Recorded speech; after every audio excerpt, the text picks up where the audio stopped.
This is one of those what I like to call a funnel sermon, which means I'm going to throw a whole lot at you, and then as we move along, I'm going to pull it all together, and you're going to get to the end and say, wow, he managed to do that in that little bit of amount of time. But I need you to pay really close attention to me, because I got to tell you about your situation. Listen up. By the way, if you have a bulletin, you're going to probably need that too, because even if you're not a blank filler in, you're going to have to fill in the first three. But listen here. You are in a plane. Now, I realize for some of you that now scares you greatly, but that's okay. You are in a plane flying over the desert. The plane crashes. And no one is hurt, but the radio is totally destroyed, and it looks as if the plane is going to explode in exactly 1 minute. In the plane, there are only 10 things you can see to take out of the plane. But you only can take 3 items with you. What 3 items would best ensure the survival and why? Now here's the deal. I'm going to show you a list. Your list includes a bottle of water, a box of salt tablets, a parachute, a knife, a sun hat, a lady's vanity mirror, a watch, a compass, a first aid box, and sunglasses. It is now 10:59. You have 1 minute to pick your items and then list them on the first 3 blanks there in the bulletin there. Good luck.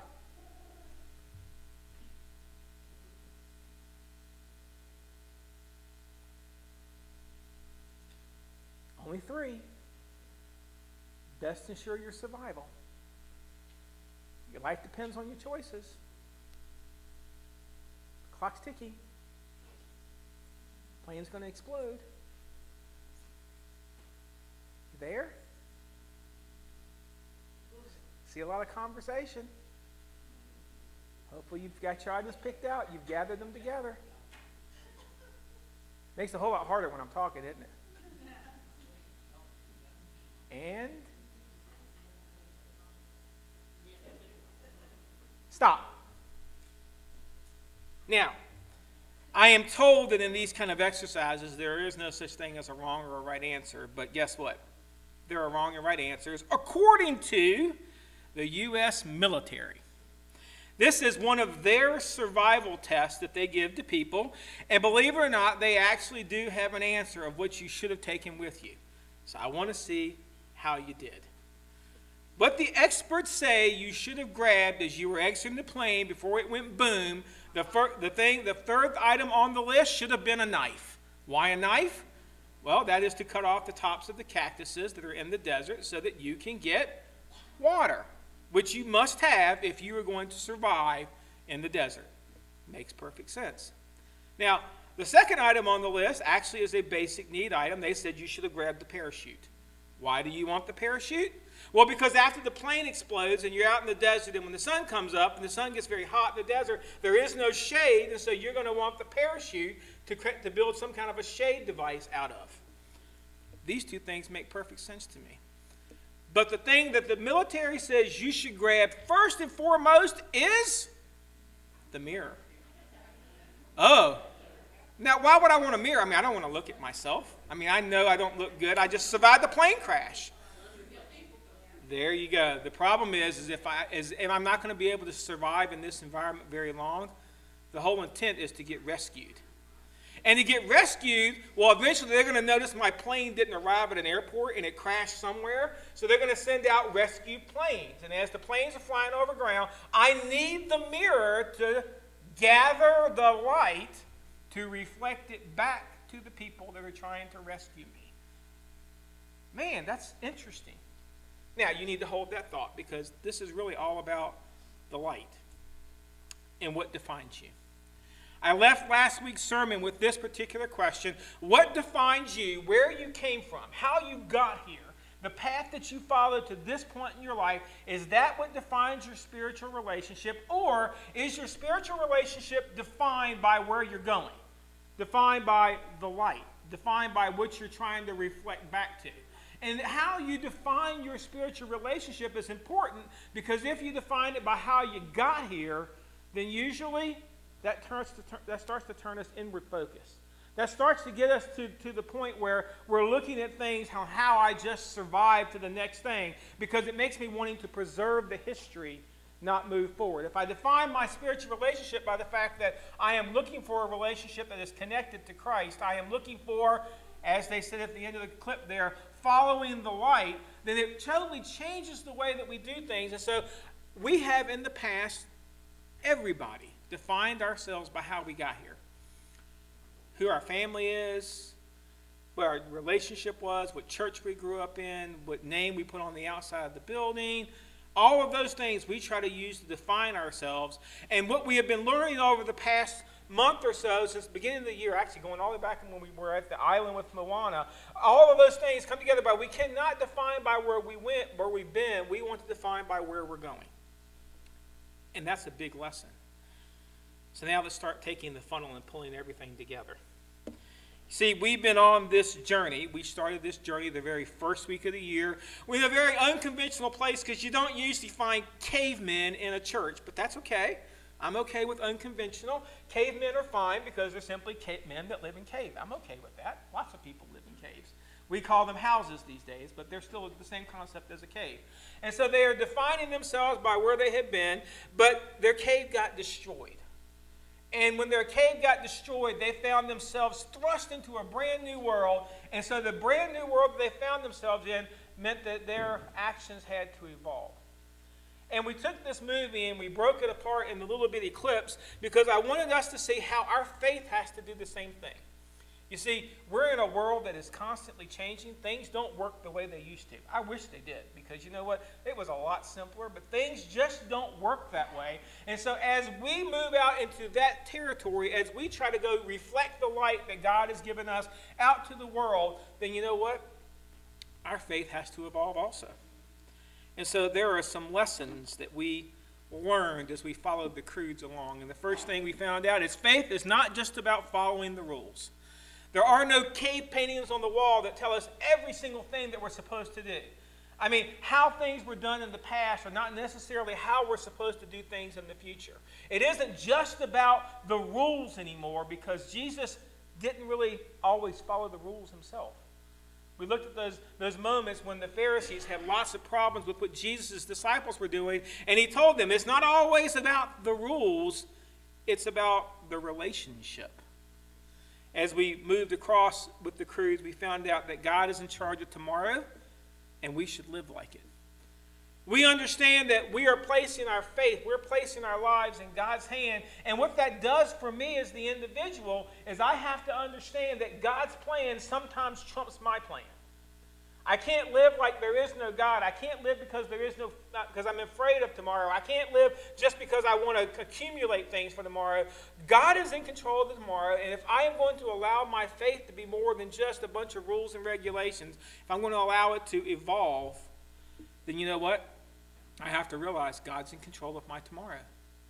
We must be willing to build on the old to reach the new. Now, this was a big lesson if you remember this. This was the wineskins and the cloth patches, and we wanted to make sure that you understood. The idea isn't to out with the old and in with the new. The idea is to take the old, take the things that we built on. Even though the Croods were in a brand new world, they still breathe, they still walk, they still wore clothes, they still did many of the things that they had done their entire life. But what they had to do is evolve into the fact like they went from just wearing skins to actually had to wear shoes, because the world changed around them. And so we put new and old together. It's not a competition where we're trying to replace the old with the new.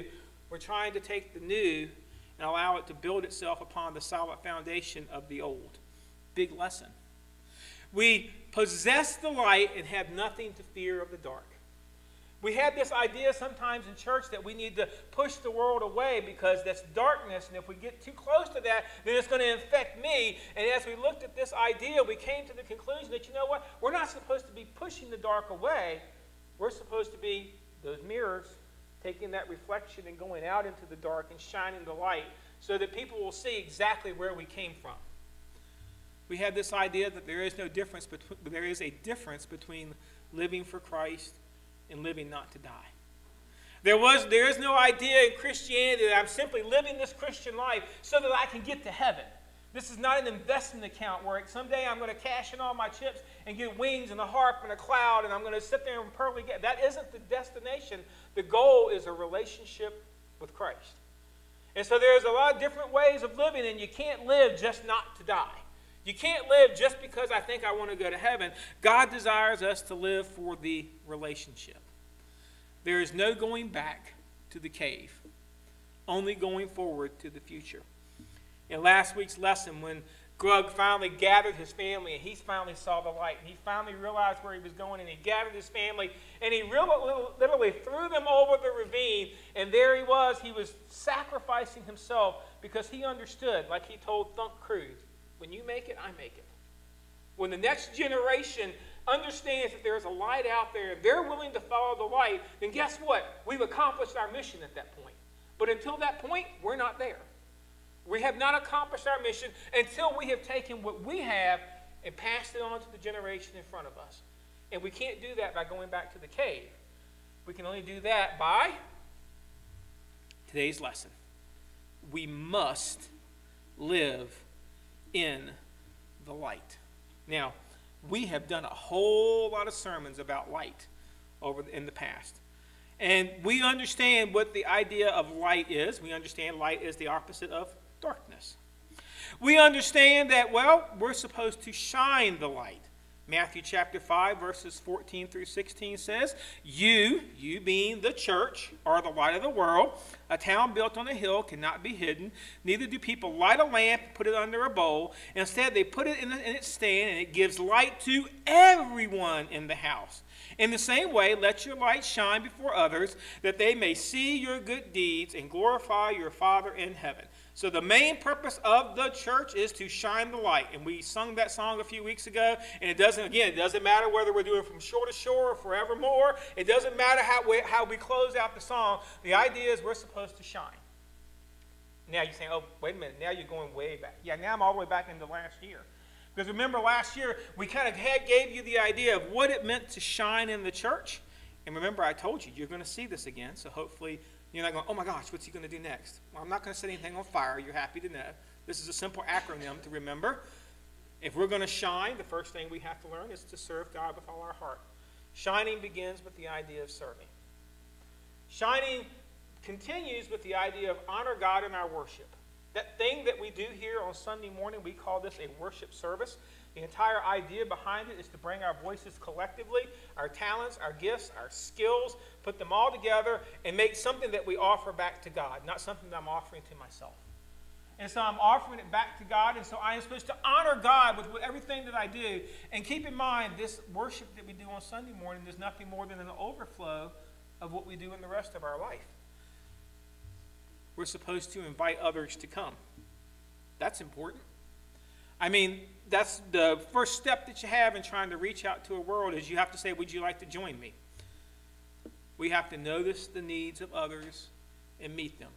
So we had serve at the beginning, and as we begin to move down, as we move down to the idea of shining, we go from just serving to the idea of ministry, to the idea of looking into people's lives and seeing what's broken, what's busted, whether it's physical, spiritual, or whatever it is, and asking ourselves, can I help? Can I get involved in your life in a way that maybe isn't a religious or a spiritual way, but is more about understanding who you are? Can I notice your need and then attempt to move into your life and meet it? And then, of course, we spoke about the idea of encouraging one another in our walk. See the funnel starting to pull together now? See, we start out with this idea that we're supposed to shine, and it's moving down now into what the church is supposed to do. And now, as we begin to further focus that funnel, we want to talk about how to follow the light. Now, you say, well, what's the difference between shining the light and following the light?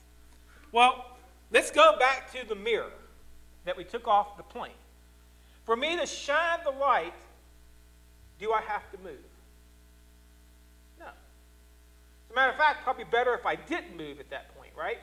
And in fact, I can sit there and I can find the sun and I can take the mirror and I can follow the sun across the sky and move it back and forth and it reflects the light back up. So shining the light, I can do right here today. And you know what? It can kind of turn us into a lighthouse where we're just trying to attract people to us.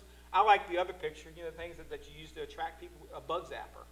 You know, we think we're supposed to lure people in so we can just give them a little spirituality real quick and then send them back out into the world. So I can try to shine my light staying right here, but if I'm going to follow the light and the light is moving, what does that mean I have to do? I have to move too.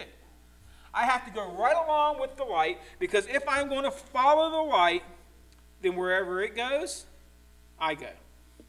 And that becomes very, very important. And here's the good news. If you pay real close attention to that clip, we got the perfect outline of how to follow the light. You think, okay, I got to see you do this one. Not a problem. First step, get out of the way. Isn't that what he screamed coming over there? I mean, he had tossed his family to safety, and now Crood has found his way across there because he had built a contraption. We'll talk about that in a few minutes. He had built a contraption to get across the ravine himself. And then when he's coming in and he sees his family, what's the first thing he says? Get out of the way. Now, I'm not talking about get out of the way, not show up anymore. This is what I'm talking about. I'm talking about in Matthew chapter 16:24. It says, then Jesus said to his disciples, whoever wants to be my disciple must deny themselves, take up their cross, and follow me. Folks, if we want to follow the light, we have to get ourselves out of the way. If we want to follow the light, it doesn't mean that I always get to follow it the way that I want to follow it. I mean, if I was going to follow the light, I'd like one of the little golf carts that they use down at the beach, and I could just kind of get comfortable, get my little fan blowing up here, and I could make this real comfortable. Maybe have a cup holder so I can put my Mountain Dew in it, and I could follow the light. It doesn't work like that. You see, it's not an armchair. It's a cross.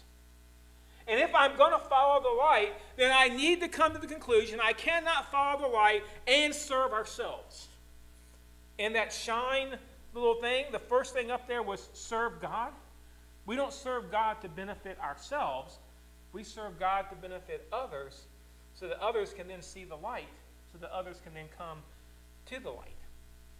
And make no mistake about it, it's a choice. You have a choice. God does not do what Crood's family did. God just grabbed everybody and flung them out the way so that they get bombarded by this contraption coming over the ravine. God lets you make a choice. You can leave your life front and center in your life, and you can make it all about you. And you know what? God is happy to let you do it. He will. And he might put some speed bumps in there. He might put some signs up there to try to make you turn. But in the end, it's your choice. Nobody can make you do it. But you do need to understand, as long as you stay in front and center in your life, as long as you are in that mode, then you understand you're not following the light. You're following yourself. That's it. And so if we are going to actually follow the light, then you know what? We have to get out of the way sometimes. And that means I have to take my wants, my beliefs, my desires, my preferences, my old, where I came from, and sometimes that has to take a back seat to where God has us going at the moment. Second thing you have to do is write in the sun. Now, I do realize Crood's son was spelled S-U-N, and ours is spelled S-O-N. It was not a spelling mistake. I really did mean to do it that way. In John chapter 8, verse 12, it says, when Jesus spoke again to the people, he said, I am the light of the world. Whoever follows me will never walk in darkness, but will have the light of light. This is real simple. It's the sunflower lesson that we've done before. The idea that if we're going to actually follow the light, then we have to know the light, right? You have to understand Jesus is the light. And so my job is when he calls me the light of the world, I am a mirror. I do not produce light on my own. I am reflecting the light. There's our mirror concept again. That Jesus sends to me. But keep in mind, the mirror only works as long as what? It's in view. Oh, that didn't sound. Oh, I thought something just popped in my microphone. I'm like, okay, we're good. David's trying to see if I'm awake. Okay, so we have to understand that if we're going to follow the light, the mirror has to be able to come in contact with it. The mirror simply reflects back the light that it has received. And if we, the church, are going to reflect back the light, then you have to understand we have to stay in contact with the light, and so we have to ride in his steps. It's funny how Crood got across that ravine. He used every lesson that he had learned on his journey. He learned the information that he had learned about the birds, that they were afraid of fire, and if you put it behind them, they'd fly in a single direction. He used the lesson that he learned in the tar pit, that tar is sticky, and if I cover it with something, whatever touches it gets stuck to it. He learned the idea of how to make fire, because that's how you get fire. And he took everything that he had, and he said, you know what, I'm going to take everything I've learned, and I'm not going to focus on how to get back where I came from. I'm going to focus on where I'm going. And at that point, Grug, for the first time in his life, had an idea that didn't require him to hit something, break something, or throw something. He had an idea on how to ride the sun. And we have to do the same thing. We have to take that same anticipation. We have to take that same willingness and put everything that we've learned and put it into some kind of a contraption, some kind of a device, some kind of a process that we can take out to the world so that we can ride the sun. Because isn't that what Jesus did? He went out into the world. He didn't come here to build a building. He came here to seek and save the lost. We must, if we're going to follow the light, learn to include others. Now, when I was about 10 years old, I got a kickball for my birthday.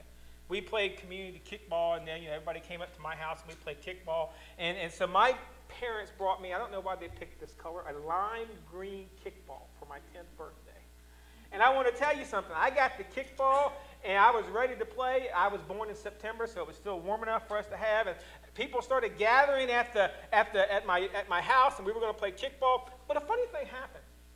Since it was my ball, guess what I then thought? I have more ability to make the rules, right? It's my ball, right? It's mine. And so I didn't include others. And you know what I soon found out? There was only one more person who wanted to play kickball with me. That was me. That makes it very difficult to play kickball all by yourself. And so we must, as a church, learn to include others. And here's what I mean by that.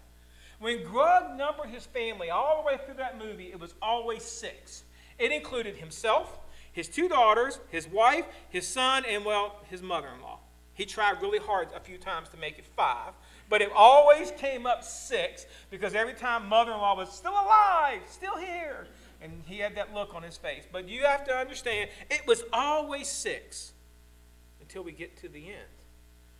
And then as he starts counting, he counts the original 6, and then he includes the guy he did not like. I mean, he wasn't a big Guy fan. As a matter of fact, last week we found out he wanted to throw him away ever since he met him. He didn't like him because, well, his daughter liked him a whole bunch. And that was enough for a dad not to like, just because daughter liked him. And so he did not like him all that much. But when he started counting, he reached out and he pulled him into the family. He had to include those he did not understand. Belt. Raised his hand. I want to be counted. And while he couldn't understand a word this creature was saying, he didn't understand anything about this creature. He didn't know what the purpose of this creature was. He looked at him, and because he wanted to be part of the family, but Grug had to say, okay, we'll count you 2. He had to include those that were trying to destroy him. Remember Chunky the death cat when they met him way back at the beginning when they were afraid of the dark? And what did Chunky want? Dinner. That's what the Croods were. They were dinner. And so he was there, and he's including him as part of the family because things have changed. Even though at one point they were at odds with each other, he's including them now. He had to include those that got lost along the way. Douglas, the little pet dog, or whatever he was supposed to be. Remember, Thump found him in a cave, and he ended up losing him in a tree. You'll have to watch the movie on your own. Okay, and he ended up losing him, but as Krug is putting together his contraption, he finds Douglas, and he scoops him up and throws him in and brings him along for the journey too, even though he had lost his way in the past. He even had to include those he just found along the way. Some of those animals we didn't see for the entire movie. They just happened to be standing on the side of the road as he's trying to get his contraption in the air, and he doesn't want to leave anybody behind. See, that's the important part. Grug picked up any and everybody along the way as he was coming over that ravine, and that is our job as the church. If we're going to follow the light, any and everybody that we find along the side of the road, or we find along the side of our life that we want to see into our future, we want to pick them up and bring them along for the journey. We must include them, and that means sometimes we have to find methods to include them. We have to find ways to include them. Sometimes we have to make things where they will understand them. Following the light sounds a little more complicated than living in the cave. Yes. Yes, it does.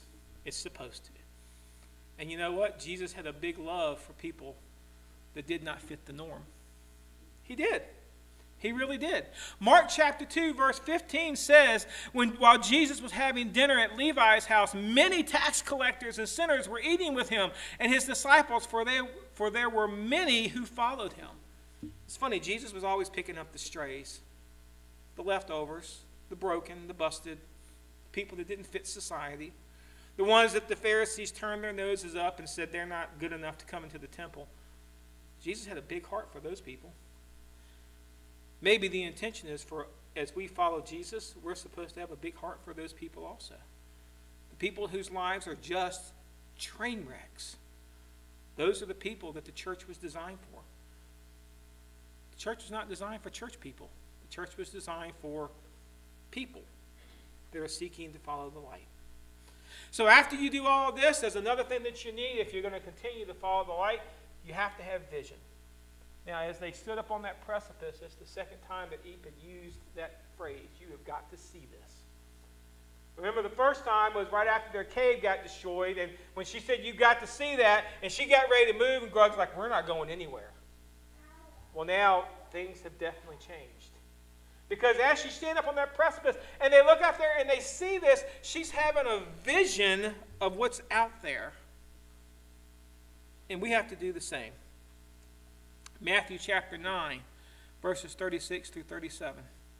When he saw the crowds, this is Jesus, he had compassion on them, because they were harassed and helpless like sheep without a shepherd.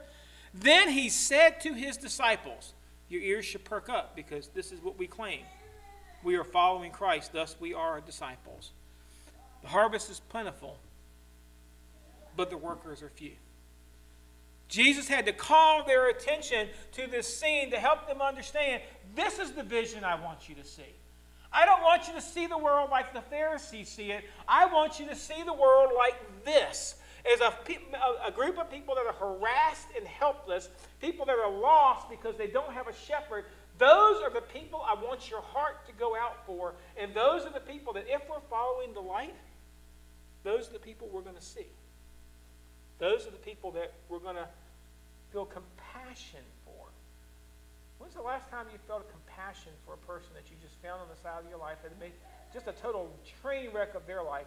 We don't usually have compassion. You know what we usually have? Judgment. We want to explain to them all the things that they did wrong with their life so we can then tell them how to do it right. They don't need that. Trust me, when you're at that point, been there, done that, when you're at that point, you already know what you did wrong. You've got that part figured out. What you want to know is, can you help me? Do we have compassion for the people in our life? Because if we do, that's following the light. Man, Grug kind of got this right, didn't he? Well, there's one more thing. You have to go. You knew this was coming, right? I mean, you know, I'm in love with this verse. We've been preaching this verse now, it feels like, for like a half a year. I don't know how many sermons we've done with this one verse, but you find it everywhere. Acts chapter 1, verse 8. But you will receive power when the Holy Spirit comes to you, and you will be my witnesses in Jerusalem and in Judea and in Samaria and the ends of the earth. And you just knew it was coming, because this is the idea behind the church. It is not enough just to see it. To stand there at the door, to stand there at the window, or to stand there at your house window and look at the world and say, it's a mess. Well, congratulations. That's Captain Obvious moment. It's obvious it's a mess. To see it isn't enough. You guys know I'm a big proponent of prayer, but just to pray for the situation, it's not enough. It's not enough for us to sit here and say, God, will you just fix it? Well, you know what we're really asking? God, will you just make it easier for me? No, that's not the point. Yeah, we're supposed to pray for the lost, and we do that, but that is not enough. That is not where our obligation begins. You see, eventually, if you're going to follow the light, you have to go. You do. I'd like you to take a challenge. Go ahead, take your New Testament and go from the beginning to the end of just the New Testament, and tell me one single person that God came in contact with, that God didn't immediately take them home, that eventually didn't go share the gospel with somebody. You won't find them. They don't exist. Anybody that decided to follow Christ and decided to follow the light, eventually they went. Wow. That's a lot of stuff to do. Yeah, welcome to the church. That's the journey we're supposed to be taking. I want you to see what's missing. Me. What I wanted and what I desired and what I think is a good idea oftentimes just has to go to the back seat, because you know what? We're not called to make me happy. Trust me, it would be a lot easier for you if you were just called to make me happy, because I'm not very difficult to make happy. But we're supposed to be out there trying to win a world. We're supposed to be out there following the light. And I just want to warn you, if you choose to do this, it'll change their way of life. Think about at the beginning of the Croods. They were kind of pale. They kind of lived amongst the rocks. You know, they didn't know what the concept of leftovers was. They ran back to the cave every time there was a little bit of danger. Things didn't work well. When we get to the end, they're living on a beach. I'm glad it's them and not me. I'm not a beach fan. But they're not living in a cave. There is no shelter. They've got a nice suntan. They've even started doing a little cosmetics here and there. You know, they're starting to think about things. But has their world really changed that much? Not really. It's still harsh. It's still going to get dark every so often. It's still dangerous. So what changed? They did. They decided that instead of running back to the cave, that we are going to live out here where we can follow the light. And so I guess here is my question. If you're not following the light in your spiritual life, if Jesus is not your focus, if you're not trying to develop your relationship with Christ so that you can go out and share it with others, where are you going? Man, you're scampering around that plane trying to figure out which items you're going to pull out of the plane, because the reality is, since you don't know where you're going, since you don't know what you're trying to do, then you know what? The 10 items, you don't know what to pick. But as soon as you figure out that your idea is to capture the light so that you can be rescued, okay, now I know. I got to survive, so what do you need to survive? You got to have water. You don't survive long without that. And in the desert, you don't survive without shelter.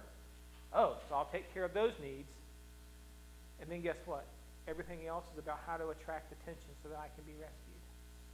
I wonder how many people in our lives are out there, and they're hunkered down just trying to survive. And they've got their mirrors up there, and they're just trying to signal us. I could use you. But we've got the light. The question is, are we willing to follow it into their life? Because if you don't do that, where are you going with this? Are you just coming here on Sunday mornings to sit in these nice, comfortable pews in a nice, comfortable building and listen to good music and whatever? That's not the point. The point is to follow the light wherever it's going to take us.